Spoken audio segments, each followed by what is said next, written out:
Hello and welcome to the Terrace Podcast. My name's Graeme Thewliss and this is not a Patreon. I have been let loose on an actual main show and I've brought along with me my good friend Craig Anderson. Hello, Craig. Hello. I was against my judgment, I would say. Like Fowler suggested it and I was like, Graham's not fit for these these big Monday podcasts anymore, but he went against me. But so I have to put up with what I have to put up with. But I was actually thinking, first time I've done a Monday in a long time as well.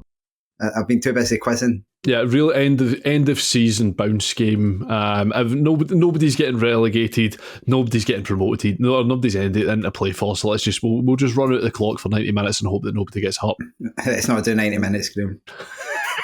Nonetheless, let's start off in this. There's a number of sort of quite surprising results this weekend, we'll say. But we'll start off in the City of Discovery this weekend, as Dundee took a huge step to securing or just about getting themselves back in the battle just a bit from...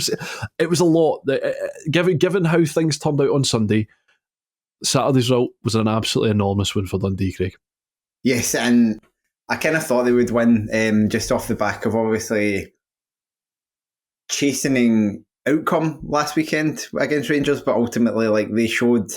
And I don't think anyone's ever doubted their attacking quality in that Dundee team. They've got a lot of good attacking players. It's the other end of the park that's been the issue, but they had not the paciest pairing in Shaughnessy and Robertson, but two probably the better defenders that they could have playing, two decent ones. That's the first time the two of them have played together. Or for Dundee. For Dundee. They'd probably played together for Aberdeen. But they've both been Dundee players for a long time. And very Robertson or it's the first time they've played together as Dundee players. You're quite right as well. They would have played together potentially at Aberdeen. That's quite something. Nonetheless, just immediately as soon as I saw the Dundee lineup, there's been a number of times this season I've looked at Dundee and thought they are just about to turn the corner. They are not a bad squad. They do not have a bad manager. They have the in-form striker in the country at this moment in time, not called Alan Troughton. They have everything there. If they can't replicate what they did last season, which would have been a huge step to do that for a second time for a team that's finished in the top six twice in a century, it would have been a lot to do that, but it feels they shouldn't be where they are, has been my feeling all season long. And like you say, that sort of the struggles they've had at the back have been their downfall ultimately. I think they're probably the third top scorers in the league, but also conceded just an absolute glut of goals throughout as well. And I really like Larkesh, but the Shaughnessy and Robertson pairing at centre half, I think it just makes a huge difference. And I felt that St Mirren were destined to lose as well, not for the reasons you did, but Stephen Robinson was doing his PR tour last week explaining actually St Mirren deserve an awful lot more credit than they're getting at this moment in time, which felt like an absolute stick-on for them to get absolutely nothing out of 90 minutes with Dundee. It's interesting though, because you said, and I agree with you, I don't think Dundee should be down there, but who should be down there? Because I actually think it was kind of the point I wanted to make about this battle in general. With the exception of St Johnston up until Christmas time, I don't think there's actually a really, really bad team in the league. Nobody's necessarily brilliant, and it's kind of borne out in the stats. So someone was asking on Pie and Bovril yesterday, and I had a wee dig about and looked at the stats. St Johnston's points tally that they've got already, which is 29 points, I think it's only just round about half of the seasons since this format came in, that's been 30 points or less. Less than 30 points has been what the bottom team has finished with. Yeah. And I think it's since the playoff came in, nobody with, I think the highest total that anyone's gone into the playoff with is 37 points. Yep. Dundee are on 35. Weeks ago, I was like, right, we've reached a points total that it would be remarkable for us to end up in the playoff. Now, it's not Motherwell won't go down, but it's not inconceivable they'll end up in the playoff. Ultimately, it's just as soon as I got 37, I was like, right, class, fine, job's done. I can stop paying attention. Still need to pay a bit of attention to this as well. We can't really mention this game without talking about Simon Murray, and this might be the most. I feel like every game's the most Simon Murray game going, but this is a very Simon Murray game in terms of getting 2 goals, one of good quality and one out of being Simon Murray. Yeah. Just an absolutely sensation. That's the second. We'll talk about the first one. The first one is a nice goal, it's well worked and all the rest of it, and good finish.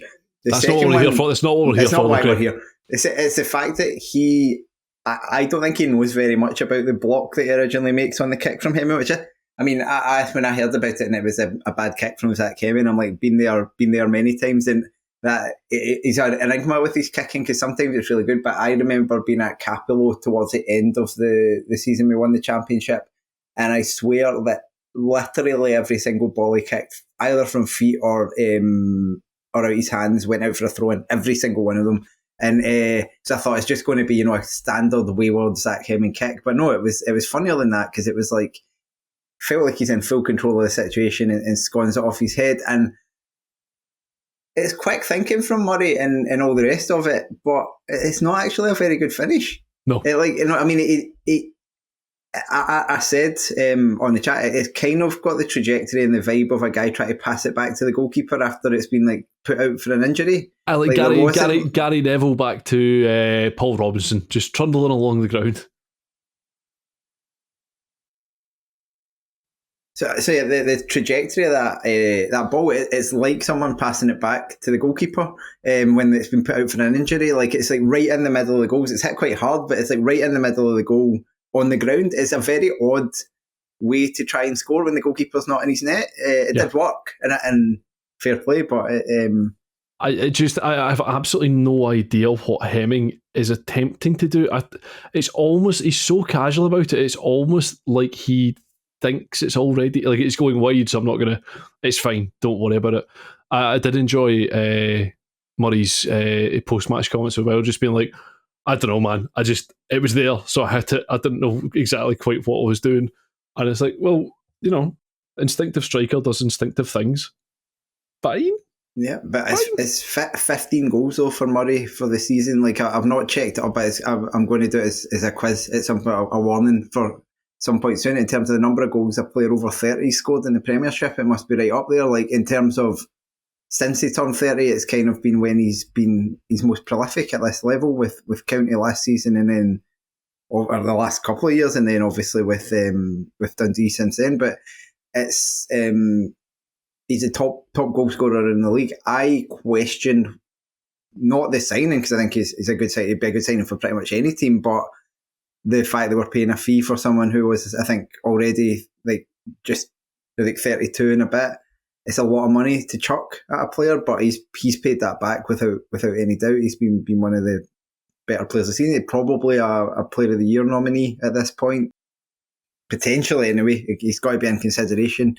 And if they stay up, I think a lot of these goals have been massive for them because they've often been the first goal in games. In this game, it was an early goal again. He's always there and he scores all sorts of different goals. Because as we said, the first one, a good goal, a good striker's goal. Yeah, I think it would be worth talking about St Mirren's role in this game. I thought like they had spells where it looked like they might score. Like they had sustained periods, but they maybe didn't make Carson do loads. No. So it was quite a mix in that point of view. Like you expect a Stephen Robinson team to create openings, but they often struggle. I think you'll know better. They often struggle to create clear cut. Yeah, I really enjoy when Stephen Robinson teams get Stephen Robinson. It was like in his post match press being like, "Oh, we like 60% possession." I'm like, this is what you like. You don't get to do that when that's what you do. Like on a consistent basis, that's how he approaches games. And Dundee very much took the joy. Like, again, there are many different ways to play football, and every time, as I say, a Stephen Robinson team gets Stephen Robinson is absolutely brilliant. Like, just let him have the ball because we'll sit and we'll do what we need to do. And particularly, they just kept shelling the ball towards Johnstone and Robertson, which fine. Like, you have to get the ball down, you have to try and play through them, and like it's a funny one for Dundee because Cameron is their best player, I think, probably outside of Murray. Like, he's probably their best footballer. But the midfield has much more balance in it with Robertson and Mulligan either side of Silla. Like, all three of them complement each other really well. And trying to fit Cameron in there just doesn't quite work. I think I've said this before, but I'm really glad that Cameron's leaving, because like in my head I cannot differentiate him, Robertson and Mulligan. Like they all kind of came in at the same time, and I'm like, I don't know which one. I think two of them were born on the same day. Mulligan and Robertson were born on the same day at 9 Wells. And I remember them both making their debut on the same game. I think it was when Dundee were already down 3-4 years ago, 5 years. Could be one of the many times. Could have been one of the multiple times they got relegated, Craig. But it was a game Cody Cook scored a hat-trick against them, I think, if that was that game. He was in the EA Sports Team of the Week for that, yeah. I think it was the same game. I could be getting mixed up. But, it's hard sometimes, because sometimes you lose a player, but as you always say, make it up in the aggregate. It's a saying I always associate. I mean, I know it wasn't you that coined it, but it's a saying I always associate with you at this point. And I think it's true that sometimes you become over-reliant on a player, and then it kind of, the other guys naturally go, well, this guy is really good, I'm just going to give him the ball, or whatever it is, rather than doing their own thing. And you saw again the first goal, the ball kept getting put into the box to allow St Mirren to kind of beat themselves with, because I think the defending from, I think it's John in the first place, like not that great with the first ball in. And then the second one, I think it's Marcus Fraser. I'm not entirely sure who it was, but I thought it might have been him. Is getting his feet all mixed up, and the ball kind of bounces out, and then obviously it does land at Murray, and that's where you want it to. But I think it's one of these where St Mirren were looking at top six, obviously, and if had they won this game, they would be sitting in the box seat, very much so. Now they've still got a chance. If they beat Ross County next week, and they rely on Hearts not winning, their goal difference should see them ahead of Motherwell if both win. There's a really good bit on the BBC website today which describes Motherwell scoring 10 against Hearts as unlikely. Yes, I mean, I would say so. I would say that in the realm of likely events that happen, but I do also appreciate like the commitment to making sure that all bases are covered.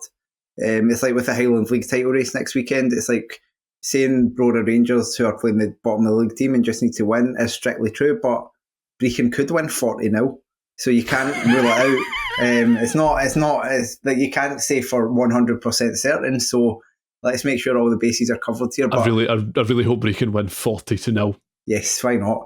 But even that might not be enough, because Broder are playing the worst team in the league, so who knows? But with the top six battle, so it's a sign of it all that both St Mirren and Motherwell and Hearts, all three, going into next week, knowing a particular result gets in the top six. But actually the carrot for that is being safe, because Hearts are only 5 points ahead of Dundee.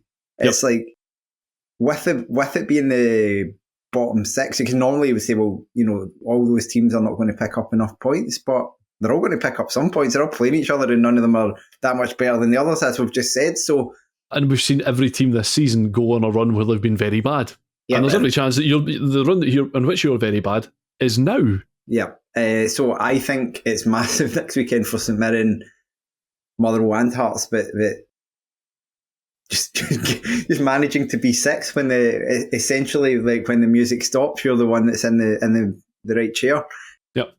And it gives you, okay, you've probably got very little to play for after that, but you are fine by me, cruising. And St Mirren will be looking at this as a missed opportunity, but they've got another opportunity to go out and beat Ross County at home next week, which is a game you would expect them to win. And if they do, they've given themselves a big chance, but it'll be a big disappointment to them, because I think it's kind of summed up their season. They've been unable to string things together. They've had big results, they've had big wins, they've beat Rangers twice, haven't they, and stuff like that, and they've not been able to kind of turn that into that, and you know, they probably turn in their performance this season last weekend, get the big win, and then again follow up by losing. So we'll wait and see. From a team that's looking to beat Ross County to a team that did beat Ross County, as Shayden Morris inspired Aberdeen collected all 3 points in the Highlands. Good, quite enjoy. Like I'm a big fan of Shayden Morris. He's just exactly my type of daft winger. Like, I just get an awful lot of joy out of watching guys like that, and he seemed to have found himself in a bit of a challenging spot of basically being like first off the bench every single week and then contributing and then adding to the game, and then every time he started a game was basically like non-existent.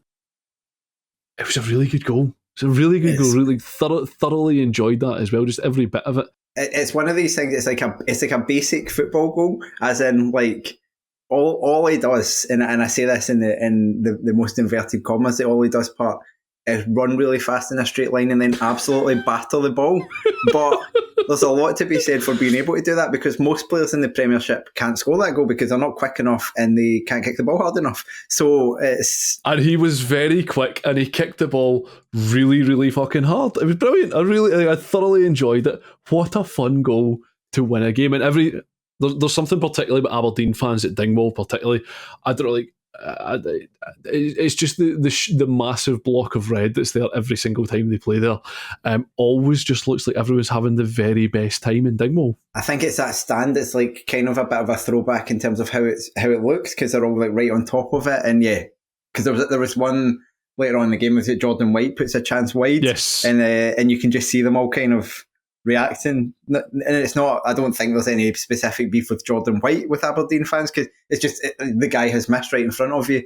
But it was great. But I'm not surprised that you've got a fondness for Shayden Morris, because I think I can picture like about 10 different Shayden Morris like wingers playing for Motherwell over time. It feels like it could be his next stop if he doesn't quite work for him at Aberdeen. Just Shayden, just come on down. Absolutely fine. As you said, like it's one of the more interesting seasons a team will have, I think, in terms of how Aberdeen's has gone, because they obviously flew out the traps, were as bad as I have ever seen a team in that spell, where they simply just kept losing every single game, and then they've brought it back, and it's a bit of character. They're now very much in that. There's a three-way battle for. They might all end up in Europe. They probably will all end up in Europe, but there's that three-way battle for third place, which obviously it's still important to decide which bit of Europe you're going to be ending up in that respect as well. How far? But he, like for Thewliss, it's been they've seen the best and the worst of him, and I think it'll be interesting, because you look at that team and it is now full of guys that are new to Scottish football as well. That's in itself an interesting one, because are they going to... We've seen lots of players have short-term impacts, but how many of them will even be here? Because obviously some of them are on loan, but also it's interesting that someone like Morris is now like, one of the elder not the elder statesmen, one of the more experienced, more Aberdeen story players. He's been there for a wee while now, and it felt like he was brought back in as a bit of almost experience, like a bit of, and fair play to him. But you've seen not the best game, not the best performance, but they grind out a result, which is all you really need to do. They now have the potential for this to be a brilliant season. If they are very much capable of finishing third and winning the Scottish Cup, and then all of a sudden you're like... Nobody's going to remember the fact that it was the worst losing run, or the worst run without a win in the history of the club. I think I think that's right. So they've managed to do well to turn it around, because I did think when they started sliding, I thought, well, they've already got the points on the board to finish top six, but I kind of thought they might end up sixth. But now they're very much in it, because we'll talk about Hibs later on. They're good, but you've got to presume they're going to stumble at some point. They can't just surely win their way out to the end of the season, but it gives them a real thing to battle for, Aberdeen, and that's kind of, as much as we're both supporting teams who have enjoyed upsetting the apple cart a wee bit with the bigger teams over the last few years. I mean, yours more than mine, to be fair, but it will be good fun to see like three of the kind of second tier of giants of Scottish football, if you want to call them that, the slightly less giants slugging it out for Europe. Big crowds, big games, hopefully plenty of it on the telly, and Aberdeen are now seem to be building a wee bit of momentum back up. Yeah, and kind of to that as well, in the next game we're going to come on to, which is the one at Ibrox as well, that kind of second tier of teams being actually quite good makes everything better ultimately as well, because I want, again, ultimately, regardless of who's involved in it, just for just to make these podcasts by the time we get to this time of the season more interesting, having an actual title race at some point in the however many next few years would be absolutely fantastic as well in that respect. And that if you then have Aberdeen, Hibernian, Dundee United, Hearts, probably one of ourselves, Kilmarnock, or Kilmarnock as well, probably having an up season as well, then those become more challenging places for people to go. So the drama of who is actually going to lift a title, actually going down to the final weeks of the season rather than months in advance, would be terrific as well. So, as I mentioned, we'll head to Ibrox, where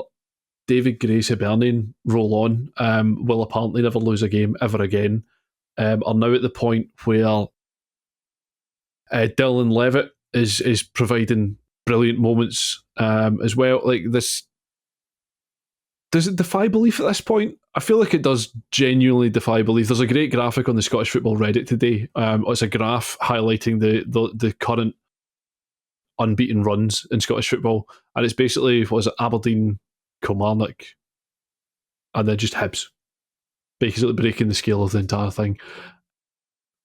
Brilliant fun, and lost in terms of how you continue to do that.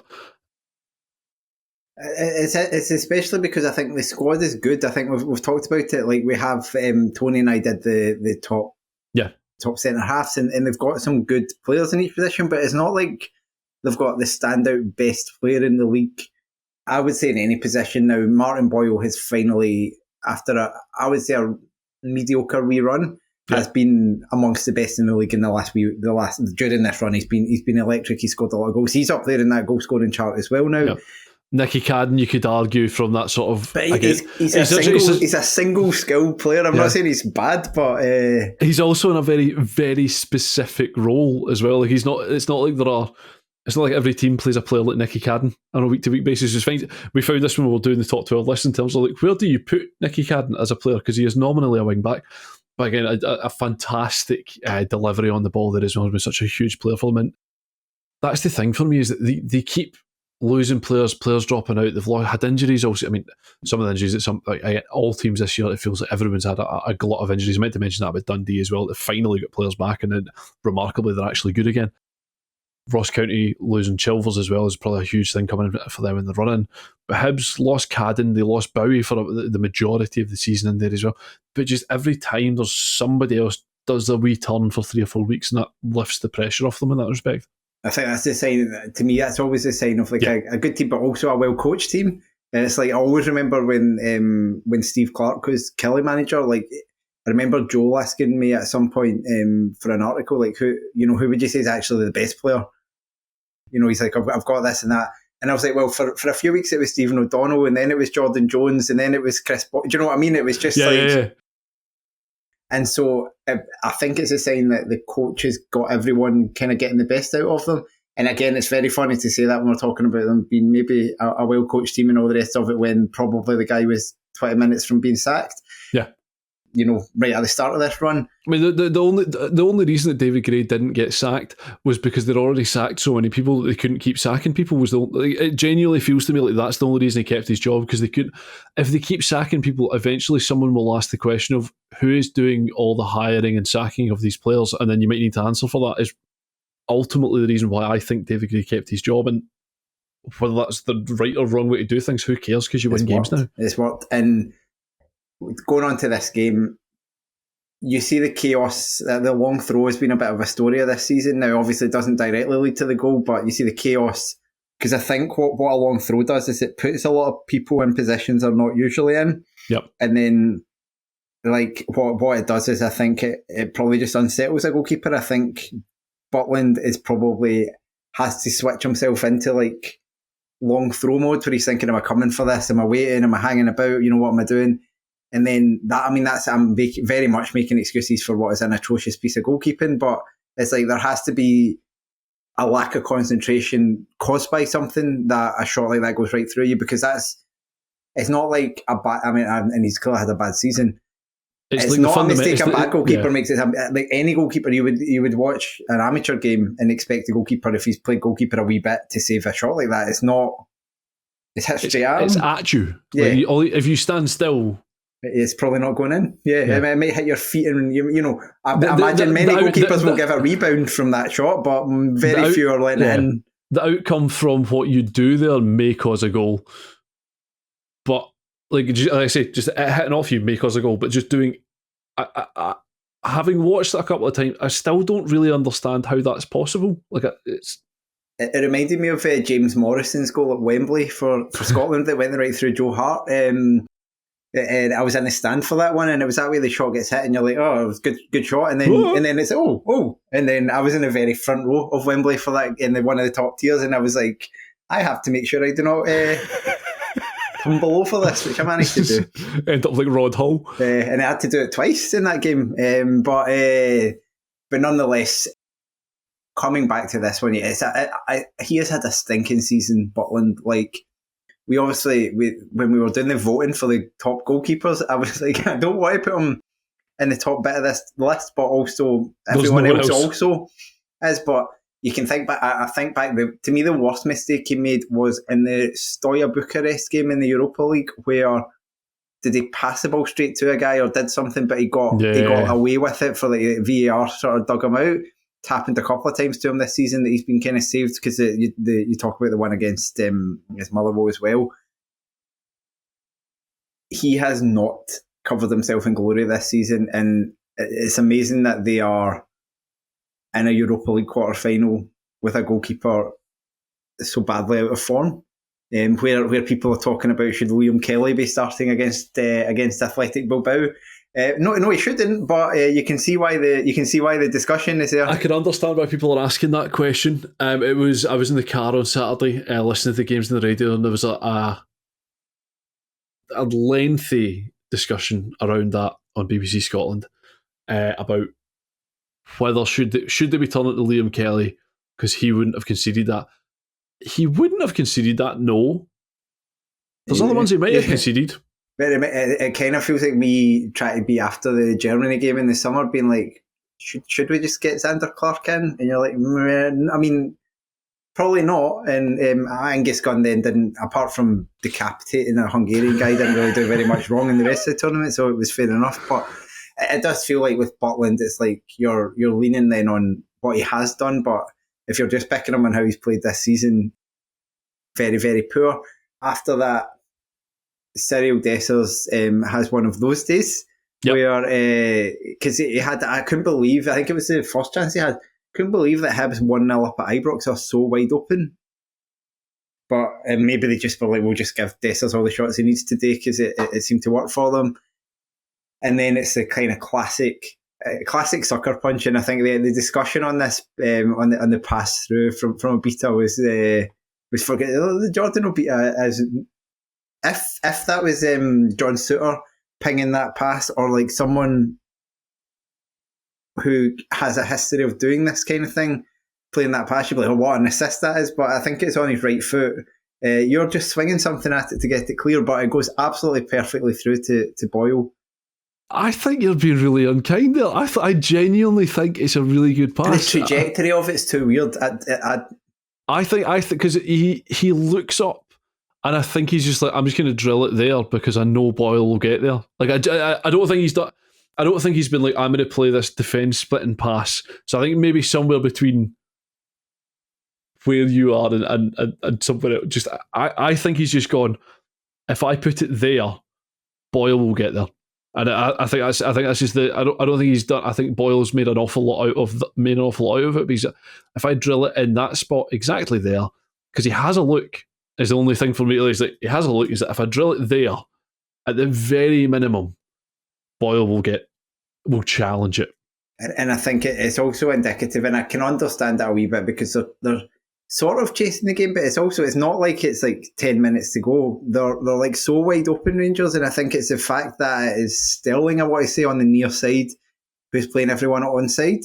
Because it's obviously quite tight, and they had to do quite a long check, but he's the one who is just that wee bit behind the halfway line, because Boyle's definitely leaning over the halfway line, so would be potentially able to be offside. But you look at back since Ferguson came in, the only clean sheet. In fact, I don't think they have kept a clean sheet. They didn't. They won won 3-1 away to Fenerbahce. They haven't kept a clean sheet since Ferguson took over. They probably didn't keep that very many before he did as well. They have been leaking goals at an alarming rate. I think that's every single league game, 1, 2, 3, 4, six league games in a row they've conceded 2 or more goals. That's not what you expect from any Rangers team, regardless of how bad they are. No, I'd suggest conceding 2 goals every single game is unsustainable in any respect.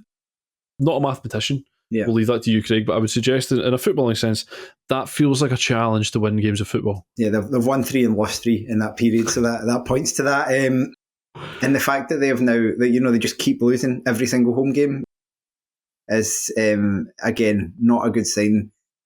Especially, it's like you're saying that, and I think they probably are somehow going to win in midweek because that's just what they 100%. do. But it's like you're losing to everybody. I like Queen's Park win there, and then I've completely capitulated ever since. And yet you're now welcoming Nico Williams to Ibrox, and you're like, how is this going to go? But yeah, they're probably going to win 2-0. And he's going to get rinsed. He's going to get rinsed by James Tavernier. Is exactly what's going to happen in that game, Craig. It's inevitable. But yeah, so and Hibs didn't see the game out after that, and Rangers. It's like Ferguson's talking all about passion and all that type of stuff because that's what he's there for. Ultimately, you're not appointing Barry Ferguson because you think he's going to be the tactical genius. You're appointing him to try and get a bit of fire out of the players. He hasn't achieved that. It's the dream of him getting the job permanently appears to be slipping through our fingers. Dangled in front of us with that Celtic win, off the back of obviously knocking out Jose Mourinho. It's been taken away. We are now reliant on this Europa League. We are reliant on the rest of Europe also finding this quite an interesting experiment and maybe getting. I don't know if a final would be enough. Winning it, you would be bold to get rid of a manager who's won the Europa League. I think he has, if the Geo experience has taught us anything, I think he has to win it.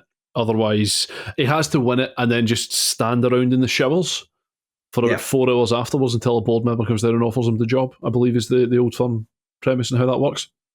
But well, we'll wait and see. But yeah, they're just a mess at the moment. Like the squad is not great, but it compared to, for example, the squad that came up under Warburton or what Caixinha was working with, they're a lot better than that. So there's something organisational not there, and there's something about attitude, I think. So I think while he's been correctly kind of lampooned for talking about character and all the rest of it, there has to be something for them to be able to play the way they have done in Europe and not be able to replicate it domestically. Suggests to me there's like the rising for the bigger games and not, the attitude's not there in the smaller ones, and that must be frustrating if you're a manager, a fan, whatever you are. But it's amusing for the rest of us. In some cases, both of those things. Nonetheless, speaking about fans, let's talk about a game of the featuring the teams that we are fans of, Craig, as Kilmarnock defeated Motherwell 2-0 with the help of the Ayrshire Refereeing Association at Rugby Park on Saturday. Now, I believe Motherwell have appealed Kofi Balmer's red card. I am currently, fingers crossed, that they extend it just for a cheek, to be honest. I don't think it was a red card, but we'll come to that in any case.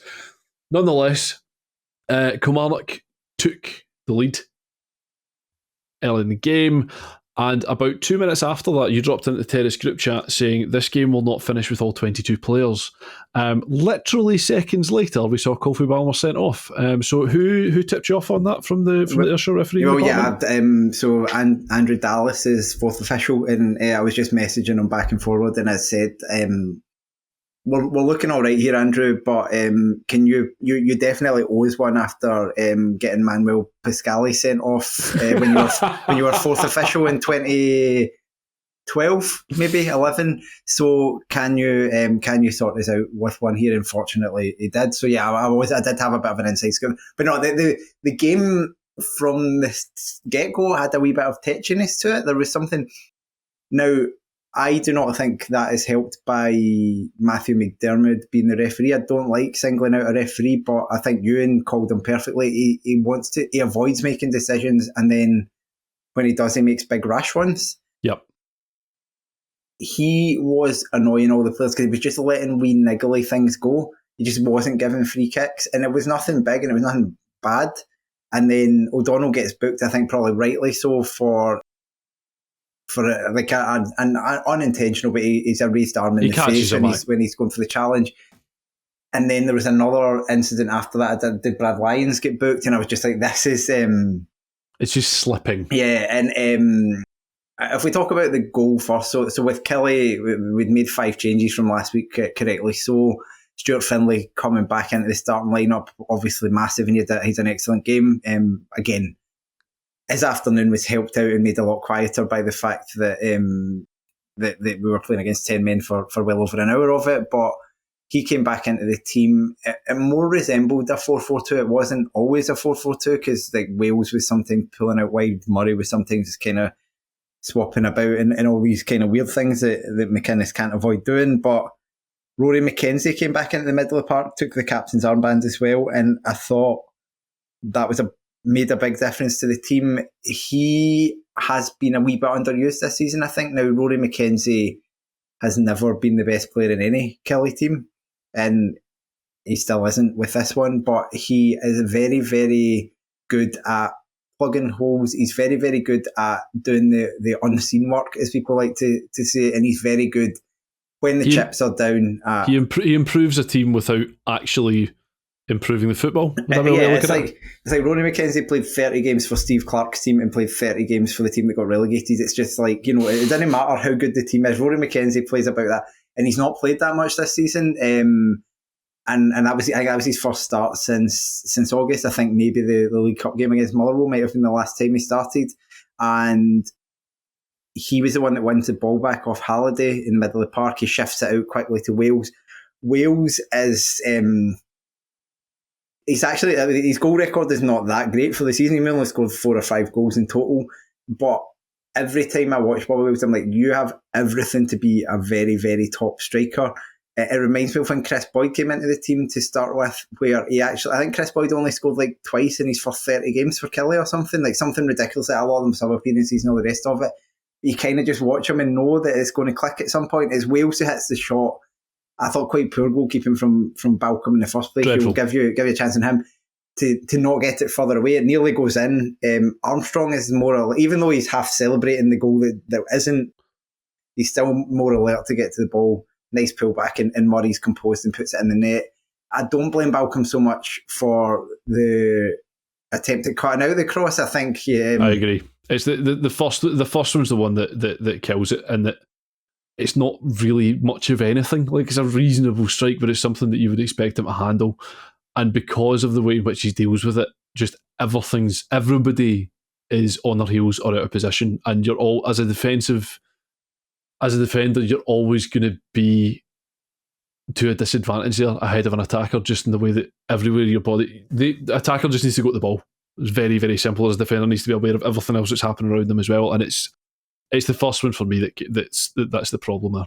Yeah, and from that point on, I did feel quite comfortable, to be honest, to that point in the game, that Kelly had been the better team. Most of the game had been spent in the Motherwell half, but we are given a massive helping hand at that point, and I don't think I was at the game, and our friend of the show, Al Mitchell, was sitting in front of me, and we both kind of looked at each other because the ball gets cleared, and I followed the ball, he followed the ball, and I didn't see anything that happened, and then I heard a kind of a bit of a noise from that end of the park, and I saw Murray down on the deck, and I actually thought from all the reaction that it had been an off the ball. Yeah, because one of our players then kind of squares up to Balmer as well, and there's a bit, as I said, the tetchiness had already started. There's something very funny about Bruce Anderson squaring up to Kofi Balmer as well. He's up to the middle of his chest. Yes, you're not the man for that, Bruce. He's not. But nonetheless, there was that, and so we had no idea what had happened, and then. Yeah, obviously at the stadium you don't find out, and then when they kind of when he went over to see the screen, I've kind of obviously was expecting the red card at that point. And it wasn't until, even because I think you put a clip in the group chat, or it was around about half time, and I watched that, but it's like from a faraway angle, so I'm like, I can't really, it doesn't look like much, but when you see the one close up, it's just a really, really bad decision.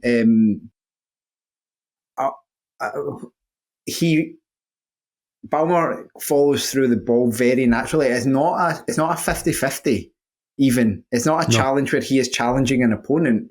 He clears the ball, and as he follows through with his boot, it does catch me. You've seen the picture. Murray gets a very bad one on his leg, but as you said, it's Murray.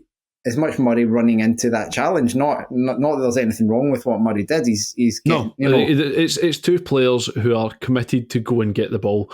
Murray unfortunately takes one, and it's not. It looks bad, but it's also they didn't keep him out of the game. He was fine. He was and to me, it's like. So when Michael Stewart was talking about it, I didn't agree with him, unsurprisingly, on a decision where he's talking about why are they showing, the still. And they said, well, you need to show the still as part of the decision-making process to show the point of contact. That said, that's in the rules, that the still should be used to show the point of contact, but full pace should be shown other than that. So the point of contact still does show studs on the leg. I actually disagree with that as well. And it's kind of the point you were making earlier, Craig, as well, is that there's still actually, to me, almost should let Balmer away from it. And it's the difference, and we'll come on to James Wilson's sending off our hearts later on as well. But the still is basically, you can see that it's not a straight leg. It's not anything. It is what it is, as you've described. And it feels like they still should almost say... There's no force in it. That's the thing for me. It's like when they talk about excessive force, he plays the ball. It's a legitimate challenge for the ball. Clearly, he plays the ball. He plays the ball with not really an opponent there. I don't think he's playing the ball in a way that shows disregard for the safety of an opponent. He's kicking a ball it's not like he's kicking a ball way up high, though. It's not like he's got his leg somewhere it shouldn't be. So Kyle Vassell got sent off at Easter Road about 2 years ago from now. Disagreed with that one, but when he went for a ball with his foot, which he pulled out of a wee bit, but he's quite high. And I'm like, right, I can kind of understand the logic of this. I didn't agree with it. But with this one, it's like, it's a normal height ball. He kicks through it. The leg, as you say, is not a straight leg. It's a loose leg. There is not really, even though, as we talk about Gray, there's not really any actual risk of a serious injury to Murray. I don't see how it ticks any of the boxes. Bad enough on the park and all the rest of it, especially where the referee doesn't give anything. Fine, actually. I can see, like maybe some people would say it's a foul, whatever. The referee doesn't give anything live. To then say that turns into a red card, I think is incredibly harsh. And I actually would go further and say that, see, if the referee had given a red card, it'll be interesting to see what comes. I think even if the referee had given a red card, I think it should be one where the VAR recommends it being overturned. I think it's so little of a red card. Yeah. And it does change the game. Obviously it worked in Kelly's benefit. We've had a few against us this season as well. It's frustrating because it's frustrating as well because it's literally the second game that we've had against Kilmarnock this season where we've had a player put off for next to nothing. Like the Casey one, as stupid as that was, actually feels closer to a red card than this one was because Casey, at the very minimum, raised his hands. Casey's is more similar to the second one, where it's like a same player involved as well. But at least in that game, we should have had a penalty, so it was all square. You didn't have the injustice back in your side in this one. But from that point on, the game was done. I didn't feel like that at the time, but Motherwell didn't offer any threat. It doesn't help, I suppose, that Motherwell set up. Even when I was looking at the team, Motherwell didn't have any attacking players in the team, which is always a bit of a red flag for me. It's like you've got Motherwell at the moment. They succeed on the basis of everybody being good or everyone being at a level, and then we'll win games. And then as soon as you take a player out of that, it's exacerbated. By literally removing that. If a couple of players have an off day, we probably won't win. If you literally remove a player from the field of play, then we won't win the game. Is as simple as that. We're not utilising the players that we have and the qualities that they have as well as they can do at the moment. And feel for Wimmer to a large extent, and that he's been left with what he has. It's a mess of a squad because it's so. All the attacking options he has are like strikers and wingers. There's not like a creator. Yeah. Because it was like Jair Tavares came out. I'm like, I forgot all about you. By that point, that was 2 down with 10 men. I genuinely assumed he was just spinning the wheel. I mean, like, see what fucking happens here. Like, I will lose nothing by putting Tavares on. Our goal difference is irrelevant because, well, certainly at this stage, the goal difference is irrelevant in terms of whether we make top 6 or not. The goal difference is not dramatically worse than anybody else's below us. Like, spin the wheel, see if you can get something out of Jair and maybe show us something in there. Second goal for Kelly, equally as bad as the first one defensively. I have not a clue what Balcom thinks he is doing. I am hopeful this will be the last we see of him. Ultimately, Oxborough's been back on the bench the last couple of games. I assume that means he's fit enough to play if called upon. St Mirren improved quite a lot when they dropped Balcom and sent him back. I think Oxborough will improve as simply by being a competent goalkeeper. He has a mistake in him from time to time. He doesn't consistently do the daft things that Balcom has been doing with us. I think Balcom also puts the fear of God into his centre halves as well. Like, it's the sort of thing that ripples. You'll remember as well from like Colin Doyle and stuff like that as well. We saw a lot with Liam Kelly last year. Remember a lot from the 2 goalkeepers we've got just now. Yeah, like that fear goes into your backline, and everyone is affected by it because no one's making the decisions they should be making because they don't know what the goalkeeper behind is going to do. So at 2-0, particularly when the goal is scored, if Motherwell hold on for a chunk of the second half and it's coming in the last 10 minutes, then throw the kitchen sink at it and see what you can get out of it. But conceding what we did just absolutely kills the game for us in there as well. Sorry, I was just going to say, I talked about Joe Wright as being a really good attacker of the ball. You kind of saw that because he still wins his way to it. Yeah. And then that nonsense from Thompson is one of the funniest things I've ever seen. Again, it's really poor refereeing. It's, from start to finish, that whole, and like you said to begin with as well, just the game getting away from somebody. That's exactly what you get out of there as well. Like, it was a weird movement from Thompson, but it was also very clearly nothing in it. Yeah, and it's that way. So it was clearly not a red card, that, but also I wasn't really sure. He had a complete meltdown in between. He was like shoving people on the way off. He was in the face of the 4th official. I think he was away down the tunnel. He's like, I feel like even though it clearly isn't a red card to start with, I feel like he committed about another 4 yellow card offences after it. So they obviously can't. Technically, the referee should have shown them the first red card, then shown him like 3 other yellow cards, and then when he rescinds the original red card down to yellow, he still goes off anyway. But that would have been it would have been good to bring him back out. It would have been really, really good to bring him back out, take it back down to a yellow, and then subsequently give him a second booking for all the others and send them back off again. Would be very, again, Thompson, I would not be. He was terrible. Desperate to see Steve Seddon return. Because he won't do at all. Him and his mate Balcom, the 2 of them, if they head off at the end of the season and go and play somewhere else together and be pals, absolutely fine. Probably lovely guys, not for me. Let's go ahead to Sunday, where we'll start off in Perth, which had a degree of inevitability about it, and I felt that Celtic very much were very along the lines of, all we need to do is turn up, we'll turn them over and then we'll go home. You cannot approach any game like that, and that's absolutely reeked of it throughout the 90 minutes as well. Celtic just felt like they were going through the motions, and this felt like the most St Johnston performance I've seen in a while.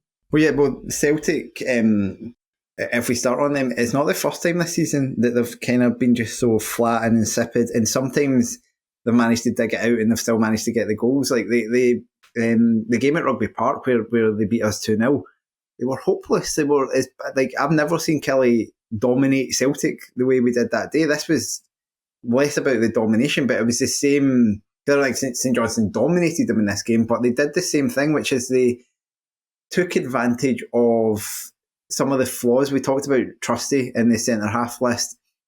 He still struggles a wee bit with the physical side of it. They got in amongst them. I think you saw the one when Sidibe, I think it is, wins the ball off him. They found the wee gaps and the kind of irritations for Celtic, and fundamentally, they caught they caught Celtic cold and napping. Butland had given them a warning, literally a minute before. And it's so easy. There's two of them lining up unmarked for what's a really good delivery, as you would expect. And he gets there ahead, and obviously the keeper's not getting any chance.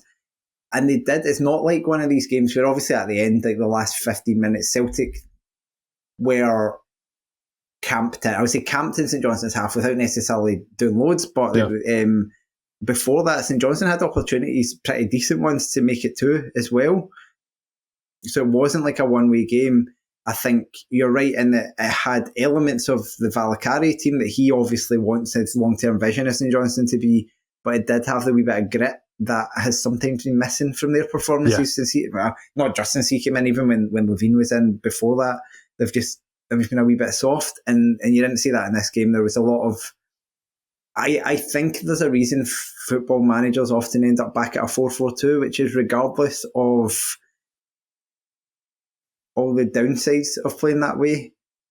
Everybody knows the role. It keeps it simple for everybody, doesn't it? And it's like every player knows just one thing they have to do. Everybody knows the role, and everyone knows who they're looking to. Your centre half is looking to your other centre half. Your central midfielder is looking to your other central midfielder. Your fullback is looking to your winger. Like your centre forward is looking for his strike back. Like, it's one of those things. It's like you say. It's very easy to be very dismissive of playing. Like, it's blah, blah, blah. It actually is just a very effective way of doing things in a lot of ways. And again, throughout the season, I could bring it back to watching Motherwell, like the amount of information that it feels like some of the players have to take and develop and utilise, just making things very. You have some solid centre halves. You have some fullbacks with a bit of digger, a bit of quality. You've got some wingers who have either unbelievable delivery or just a whole lot of grafting. I thought Duke McKenna in this game was really good. He's really good. I've liked him since he came in. Really good. And then you have a centre forward who's absolutely rapid and one who's just got that little bit of quality as well. Like, again, fine. Like Jason Holt in the middle of the park will do exactly what you expect him to do in there. So it's a very simple and sensible thing to do.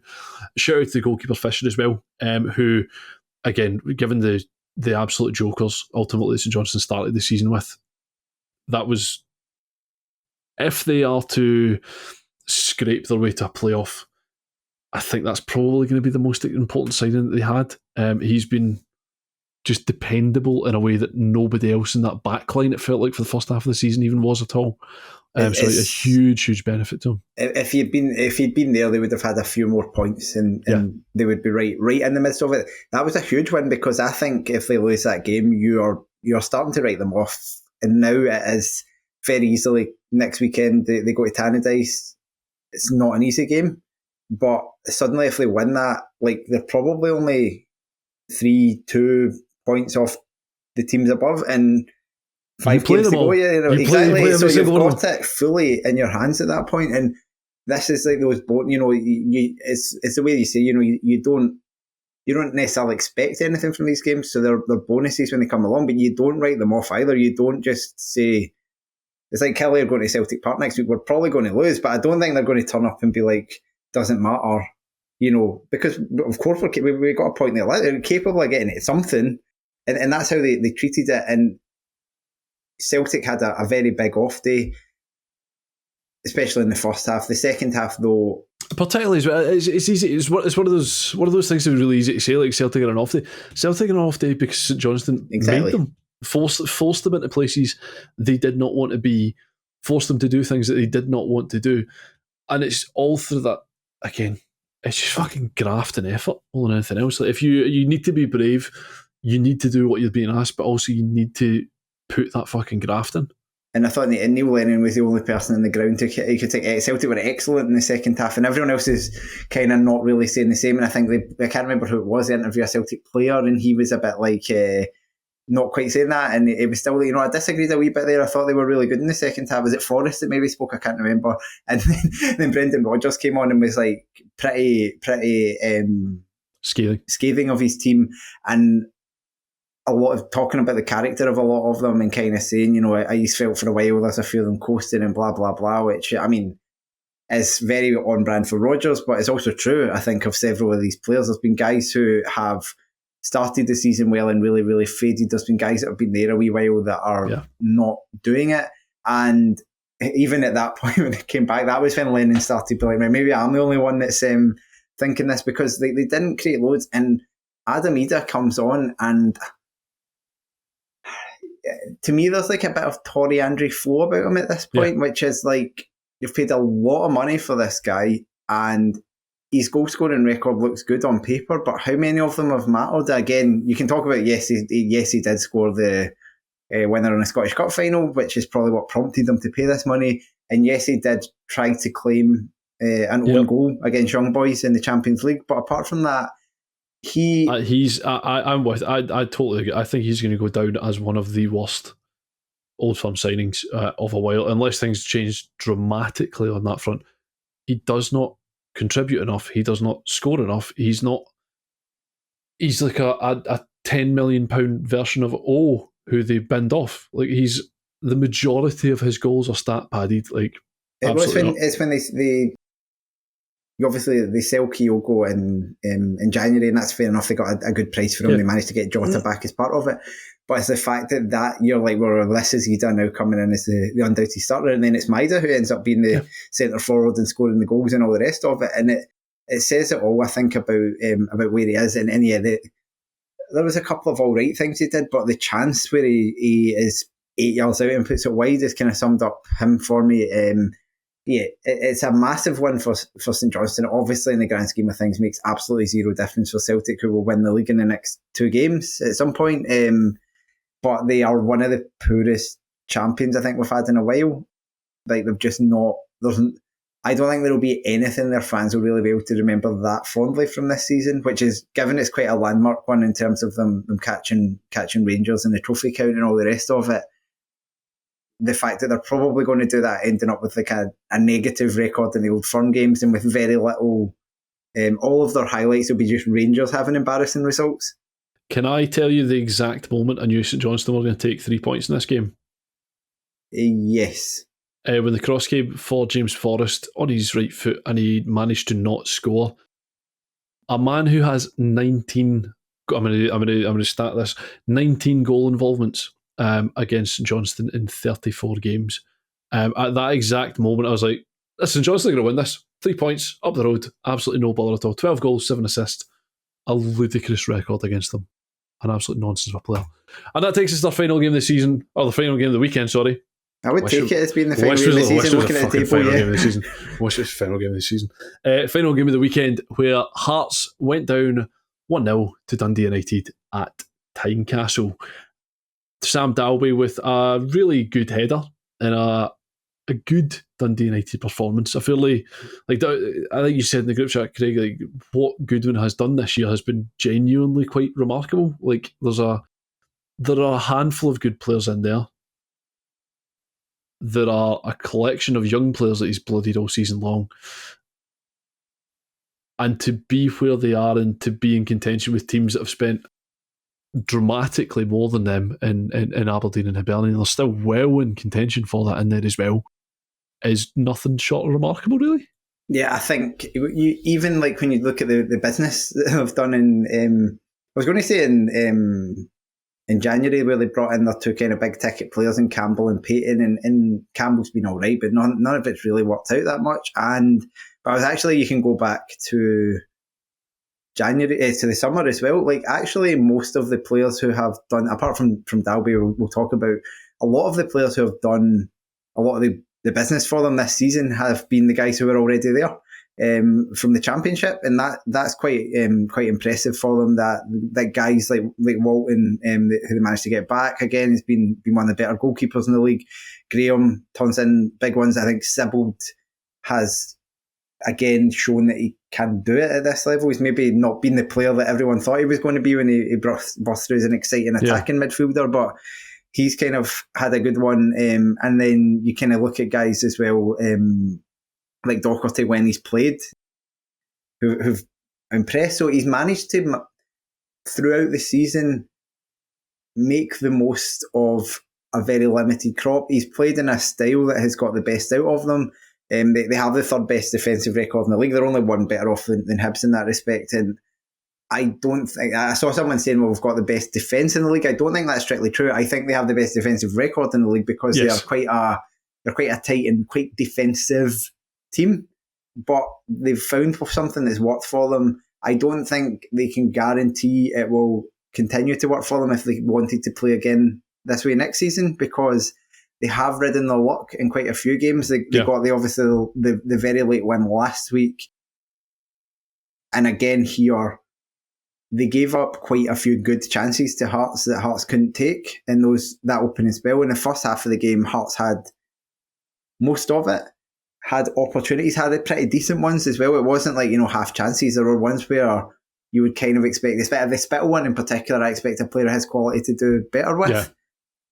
And then the game turns on a red card, which is a red card. And like we talked about the other game turning or being influenced by a red card, this one, it's obviously a bit, I don't want to say sad, but it's a young player who has nothing but intention to win the ball. There is no malice in the tackle, but he's high, he's hard, and he catches him very high up the leg. So unlike the other one, there is very little in the way of a redeeming feature to this tackle. He doesn't win the ball. He doesn't, he's very late. It's a red card. Red card. No question about that one. And that throws the game back towards United. And Hearts still had openings and things like that, but the writing is on the wall with this Dundee United team because they are and I say it in the very most positive way, a bit of a gang. Like when they sniff blood, they're going to win 1-0. That blood will, they'll win 1-0, exactly. That blood will be, they'll be sought out, and they managed to find it. It's a brilliant header. Yeah, from Dowie.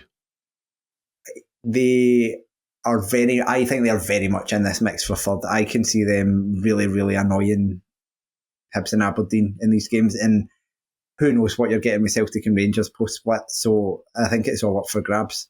Just 1-0ing their way to Europe. Nonetheless, I think that wraps us up for the weekend, so thank you very much for your time, Craig, and thank you very much, dear listener, for tuning in to listen to Craig and I chatting through the weekend's action. I presume they'll be back with 12,000 other podcasts over the course of the week with various Patreons and various other bits and fun things to do. Nonetheless, thank you very much. Goodbye. Bye.